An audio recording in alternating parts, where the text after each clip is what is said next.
tak ada makanan yang paling disukai di dunia ini oleh Presiden Soekarno selain sambal pecel.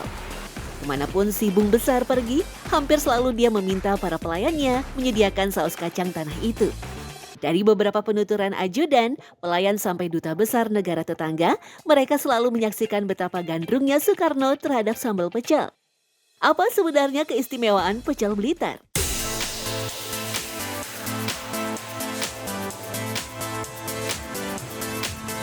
Sebagian besar pendapat menyebut kegemaran Soekarno akan pecel tentu tak lepas dari latar belakang kehidupannya di kota Blitar. Bahkan yang menarik, Soekarno disebut-sebut tak pernah segan untuk membeli pecel di warung pinggir jalan. Ketika telah menjabat presiden dan pulang kampung, kebiasaan Soekarno adalah sarapan pecel, bahkan sampai 2 pincuk atau bungkusan daun pisang.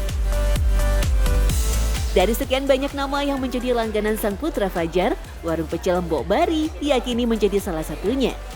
Berdiri sejak tahun 63, keberadaan pecel Mbok Bari memang tidak setua pecel langganan Soekarno lainnya. Meski tak pernah langsung didatangi sang proklamator, warung di dekat kawasan makam Bung Karno ini sering menerima pesanan dari Istana Gebang. Suruhan dari Gebang itu ya nggak tahu lah itu Pak Karno, tapi nggak tahu. Yang penting itu kita melayani untuk pembeli itu. Sampai sekarang itu jadi dikenal oleh para istilahnya pejabat, wali kota maupun Polres, Kodim. Dari berbagai kesaksian, wajah Soekarno disebut-sebut akan sumringah ketika dia sedang memilih sayuran untuk pelengkap pecelnya. Dibandingkan daerah lain di Indonesia, nasi pecel Blitar memang punya penyajian yang lebih sederhana. Pilihan sayur rebus biasanya hanya ada 2-3 jenis dengan toge rebus sebagai elemen wajib. Meski begitu, pecel Mbok Bari sengaja memberikan macam sayur yang lebih agar dapat dinikmati siapapun. Jadi setelah daun-daunan itu selesai ditambah kemangi, entah daun kemangi, lamtoro, terus ketimun muda dicacah itu lalapnya. Ya cuma ditaburkan gitu. Jadi setelah dikasih bayam telokates, gitu, capar, sipir, kacang panjang, menumbang turi yang peruntukan bapak itu, setelah itu kasih sambal. Berbeda dengan variasi bumbu lain yang terbilang kasar dan pedas, pecel Blitar lebih menonjolkan bumbu kacang yang punya tekstur halus serta keseimbangan antara rasa manis dan lembut. Aroma khas bumbu pecel Blitar juga didapat dari pemakaian daun jeruk purut dan kencur dalam bumbunya. Kombinasi inilah yang diyakini membuat Soekarno menambatkan hatinya ke pecel Blitar. Meski kini telah memakai mesin giling untuk pembuatan bumbu, selera lidah Soekarno diyakini tetap ada pada bumbu pecel yang dihaluskan secara manual. Dulu itu pembuatan sambal pecel itu era dulu itu enggak ada mesin giling itu atau slab itu ya. Pakai dideplok, pakai manual, pakai tangan itu. Jadi istilahnya dari kacang tanah, lombok kecil, lombok besar, daun jeruk, asem, sama kencur dan bawang, macam itu. Jadi itu dulu dideplok.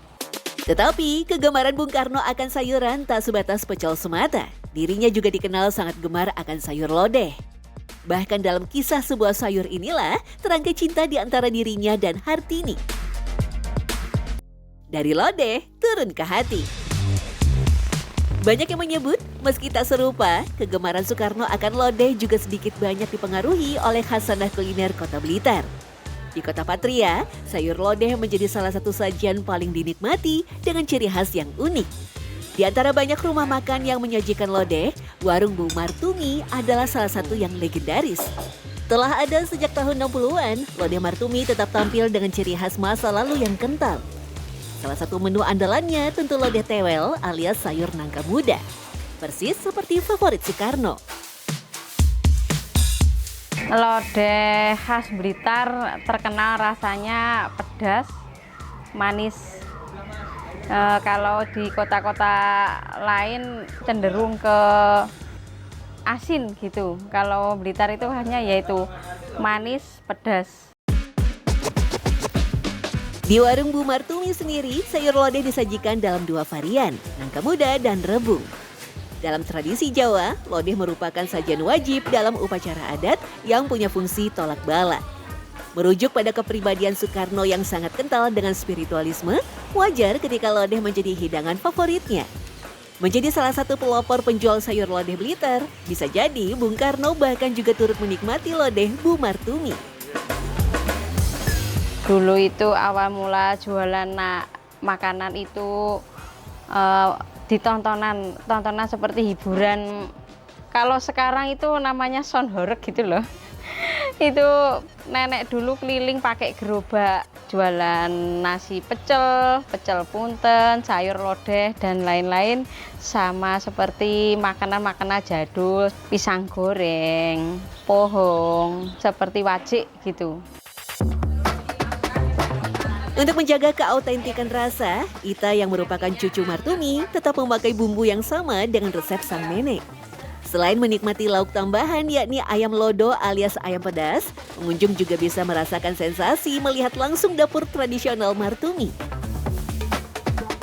Cara proses masaknya hampir sama. Kalau nangka muda itu tidak direbus tapi dicuci, terus langsung dimasak, langsung pakai santan. Kalau sayur rebung itu setelah dicuci, direbus dulu, baru dimasak. Usai dilantik sebagai presiden, Soekarno bahkan pilih berjalan kaki ke rumahnya. Namun tiba-tiba langkahnya terhenti saat ia melihat seorang penjual sate ayam di jalan. Disinilah perintah pertamanya sebagai presiden keluar. Kalimat sate ayam 50 tusuk keluar dari mulut Soekarno. Ia pun lantas menyantap sate tersebut langsung di tempat, bahkan duduk di dekat selokan yang kotor.